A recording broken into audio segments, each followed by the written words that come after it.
Moving on to the last division in the AFC, and is going to be the AFC West.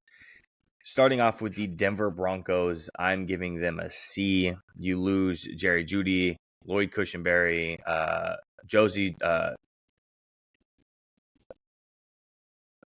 Jewell. Why am I blanking on how to pronounce the name? Justin Simmons as well, which you cut.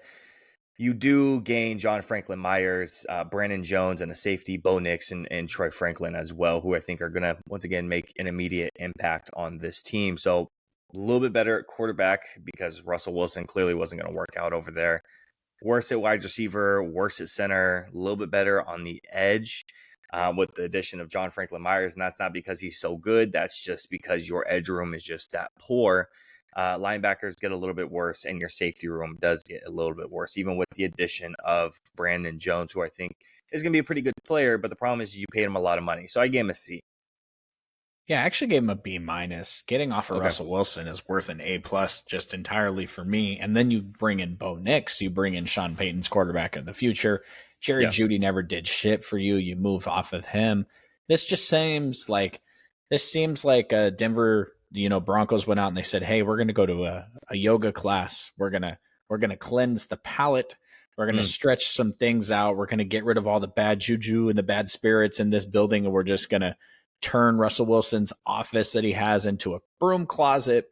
And we're going to do all these things, and we're going to move forward, and we're going to try to catch on to the next wave of competition in the NFL." Obviously, they have a long ass road to the top with Chargers and Chiefs in their division. Even the Raiders got better this offseason, I guess.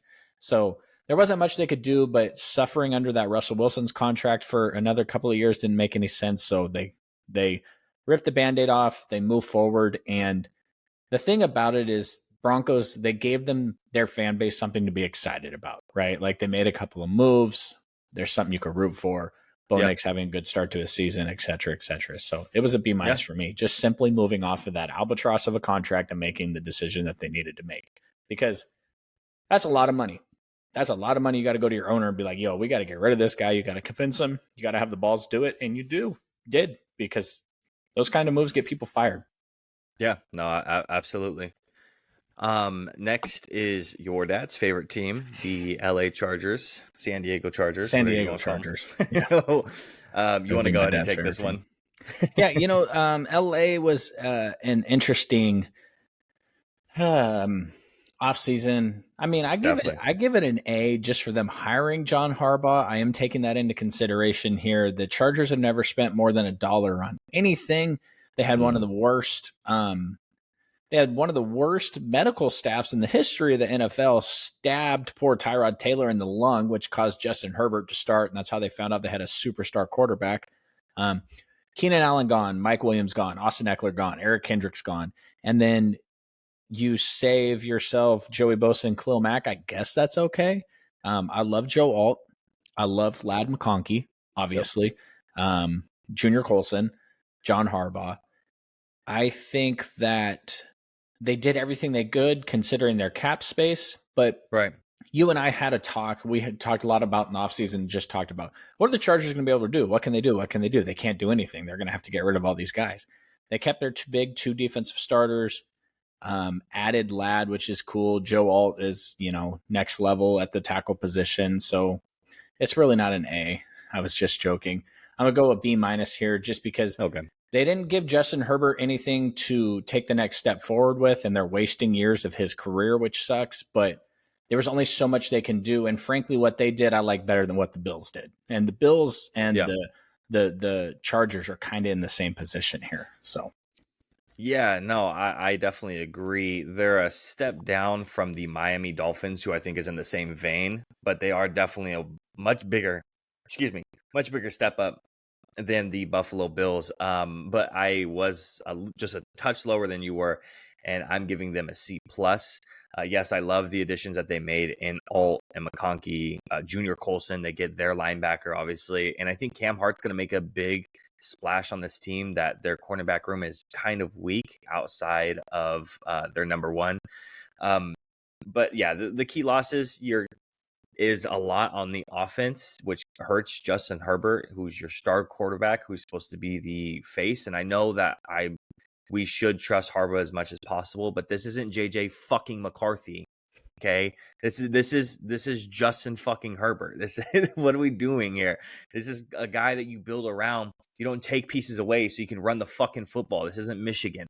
So I'm having a hard time believing in it, because again, you lose a couple of big pieces on that offense, and you do replace a little bit the best you can, I guess. But it's just a lot of it's draft picks, and again, I can't give you much more than a C+ for doing just your draft picks while also choosing to keep your ancient edge rusher over your older wide receiver. Yes, I understand he's older, but also he's Justin Herbert's guy. So again, not so confident about that one. So again, a C+ is where I want to go with that. I think what is signified though is that the Los Angeles Chargers are finally going to spend some money. You know, you got to spend money to move off of those contracts. There's dead cap there that's going to cost you. Signing Harbaugh and his expensive staff, like the outlook for the Chargers is high, in my opinion, because it kind of signals the fact that Spanos is finally going to spend some money. So, I could see that. And honestly, what were you really expecting anyway? Harbaugh's going to come in. He's going to implement his attitude and his offense. He's not the type of coach to turn it around year one anyway. Right. You know, when he took over with the 49ers, that was a stacked ass. Like, go back and look at it. Not just from me being the 49ers fan, but go look at that defense that they had. And, you know, even the offensive talent they had with Frank Gore and Vernon Davis and things like that. So, I think that going forward, the Chargers are in a much better position than they were when the season ended. So that's why I was a little higher on their offseason. Yeah, and we're literally like one grade away, so it's not that much different. The Kansas City Chiefs, I handed them an A-. I gave them a fucking F because fuck the Chiefs. Key loss is L'Jarius Sneed is going to be the biggest one, but you also add Hollywood Brown, Xavier Worthy, Jaden Hicks, safety coming out of the draft, I think is going to make a big impact on the defense. You also re-sign Chris Jones. Travis Kelce gets a little bit of an extension as well. So there wasn't a whole lot of movement with the team outside of Rashee Rice going as fast as he can and punching people in clubs. But outside of him making the most noise in the offseason for the Kansas City Chiefs, I kind of just trust what the Chiefs do time after time. You surround Patrick Mahomes with more weapons. Yes, again, you do lose L'Jarius Sneed, which is going to hurt a little bit. But they got corner depth though. It's not like it's now just Trent McDuffie and you. You know what I mean? Like, and they've done this before, right? This is something that the Chiefs has done. They've gotten rid of a number one corner for another guy just to step up because they're like, hey, we can and we trust this new guy to come in and do it. So it's more of a trust factor with Kansas City Chiefs, unlike the Chargers, where I trust what they are doing. Tyreek Hill, goodbye. Exactly. Yeah. Right. I trust what they're doing and the process they go through. They've won multiple Super Bowls. They're pretty much a dynasty at this point of the 2020. So A-.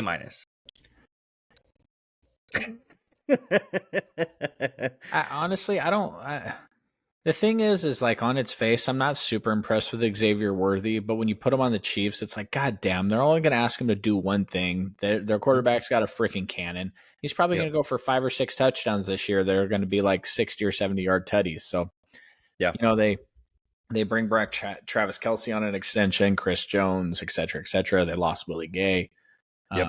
I totally forgot about Hollywood Brown. That's a good ad for them. That wide receiver room is 16 times better than it was when they started last offseason, because last time I checked, they didn't sign anyone this offseason that has stone cinder blocks for hands like Kadarius Toney. So fuck the Chiefs.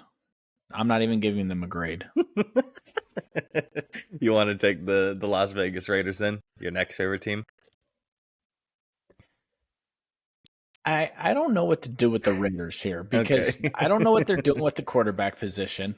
You know what I'm saying? Like, are we starting Gardner Minshew at this point? Like, that's cool. We know what he is. You know, you take Brock Bowers, who it's like if anyone else had picked him in that range, I'd have been like, Brock Bowers, yeah, woo, let's go. Well, first of all, the Raiders are probably going to misuse him because they're the frickin' Raiders. They hired this pom-pom cheerleader guy as their head coach. You know, it's just like it's like sure it could all work out, but it's like just totally freaking Raiders. Like we got a tight end. Let's add another one. The team wants this. The team like this isn't the NBA. We don't let the superstars decide who our head coaches are going to be. Okay. Like I'm sitting here looking at JJ Redick's going to coach LeBron James and the Lakers. How does that make sense? That's what the Raiders did with Antonio Pierce. So I just the thing about it is like I really like Brock Bowers. Obviously Christian Wilkins is great. Gardner Minshew. But you know, you lose Josh Jacobs, and what are we doing there, right? But then you get Jackson Powers Johnson in the second when everybody was talking about how he was a top 20 pick. So Yep. they did a lot of good things. They have a lot of confusing things. So I'm just gonna go ahead and slap him in at a B. Yeah, I give him a B minus, so I guess a little bit lower than yours. They added Michael Gallup, who's going to play probably just as well as Hunter Renfrow did, so it's not really a big addition or loss between the two of them. It's kind of a wash at that point. But Brock Bowers is going to make an immediate impact. Andrus Peat coming in for the tackle position is going to be big for them. Jackson Powers Johnson, Christian Wilkins is great, but you guys did pay him a massive contract, which is what he was going to command, but of course, the Raiders did it, so it's just it hits a little bit different. And then Gardner Minshew as well. You lost Josh Jacobs, so I'm not sure who's going to go ahead and play your running back position outside of what's his face from Georgia. I forget his name, but it's who's going to play the running back position. He's from Georgia. I'm pulling you right now. And then Jermaine Illuminor is also another key loss that they did. But again, they go ahead and try to replace it with Andrus Peat. So doing a little bit there. B minus. Running back room gets a little bit worse. Wide receivers, tight ends, tackles get a little bit better. And your defensive tackle gets a little bit better. Everything else is kind of just a wash for me. Like the quarterback, Gardner Minshew, doesn't really move the needle for me too much. I don't even know who's going to start, so I don't really know what's going to go on there. Gardner or, Aiden O'Connell. So I'm not sure what's going on there. Gardner, B minus. right?